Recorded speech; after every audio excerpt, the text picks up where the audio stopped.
आप लोग जान चुके होंगे या नहीं जानते तो बता दें कि भारत और इंग्लैंड के बीच खेले गए चौथे टी20 मुकाबले में क्रिकेट फैंस को एक बार फिर रोमांच से भरपूर मुकाबला देखने को मिला। इस मैच में शुरुआत से लेकर आखिरी ओवर तक कई ऐसे पल आए जिन्होंने दर्शकों को अपनी सीटों से उठने नहीं दिया।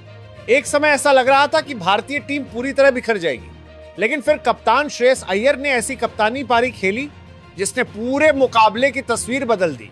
आइए जानते हैं इस मैच की पूरी कहानी। भारतीय कप्तान श्रेयस अय्यर ने टॉस जीतकर पहले बल्लेबाजी करने का फैसला किया। भारत की ओर से पारी की शुरुआत करने उतरे वैभव सूर्यवंशी और अभिषेक शर्मा। दोनों बल्लेबाज तेज शुरुआत देने के इरादे से मैदान में उतरे थे। शुरुआती ओवरों में कुछ अच्छे शॉट भी देखने को मिले, लेकिन इंग्लैंड के गेंदबाज लगातार सही जगह गेंद डालते रहे, जिससे खुलकर बल्लेबाजी करना आसान नहीं था।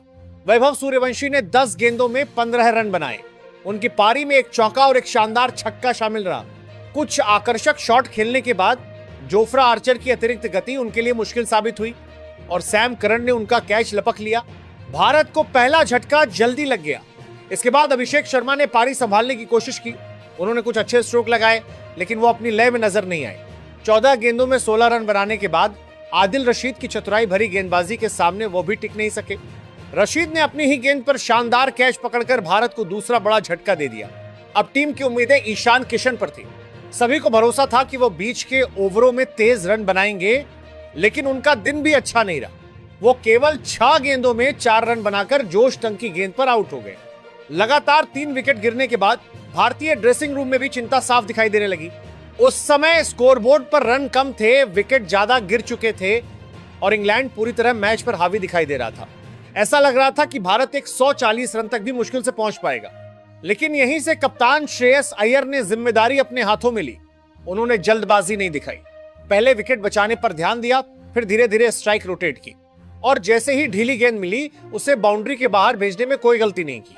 श्रेयस अय्यर की बल्लेबाजी में आत्मविश्वास भी था, धैर्य भी था और परिस्थिति के अनुसार खेलने की समझ भी साफ दिखाई दे रही थी।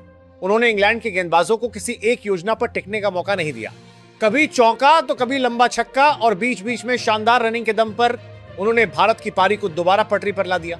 दूसरे छोर पर शिवम दुबे ने भी कप्तान का बेहतरीन साथ निभाया। उन्होंने 23 गेंदों में 22 महत्वपूर्ण रन बनाए। भले ही उनकी पारी बहुत बड़ी नहीं रही, लेकिन उस समय हर रन भारत के लिए बेहद कीमती था।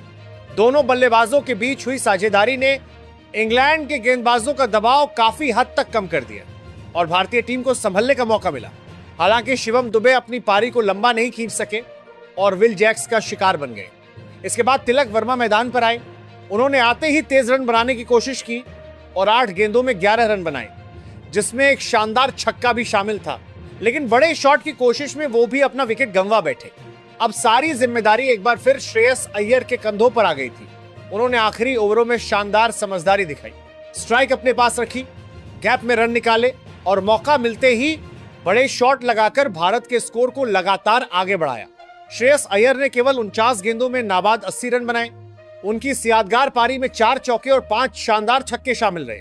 यह सिर्फ एक अर्धशतक नहीं था, बल्कि दबाव में खेली गई ऐसी कप्तानी पारी थी जिसने टीम इंडिया को मुश्किल हालात से बाहर निकाल दिया। 20 ओवर पूरे होने पर भारत ने 7 विकेट के नुकसान पर 158 रन बनाए। शुरुआत को देखते हुए यह स्कोर काफी सम्मानजनक माना जाएगा। अब मुकाबले का पूरा भार भारतीय गेंदबाजों पर था, जिन्हें इस लक्ष्य का बचाव करने के लिए शुरुआती विकेट निकालने की जरूरत थी। अगर इंग्लैंड की गेंदबाजी की बात करें तो जोफ्रा आर्चर सबसे सफल गेंदबाज रहे। उन्होंने 4 ओवर में सिर्फ 20 रन देकर 2 महत्वपूर्ण विकेट हासिल किए। जोश टंग ने भी 2 विकेट लेकर भारत पर लगातार दबाव बनाए रखा। विल जैक्स को 1 विकेट मिला, जबकि आदिल रशीद ने भी अहम सफलता हासिल की। सैम करन भले ही विकेट ज्यादा नहीं ले सके, लेकिन उनकी किफायती गेंदबाजी ने भारत को खुलकर रन बनाने का मौका नहीं दिया। अब बारी आपकी है।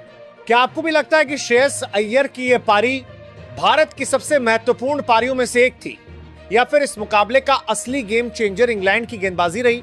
अपनी राय हमें कमेंट बॉक्स में जरूर बताइए। अगर आपको यह वीडियो पसंद आया हो तो वीडियो को लाइक करें, चैनल को सब्सक्राइब करें और क्रिकेट की हर बड़ी अपडेट सबसे पहले पाने के लिए बेल आइकन जरूर दबाइए। धन्यवाद।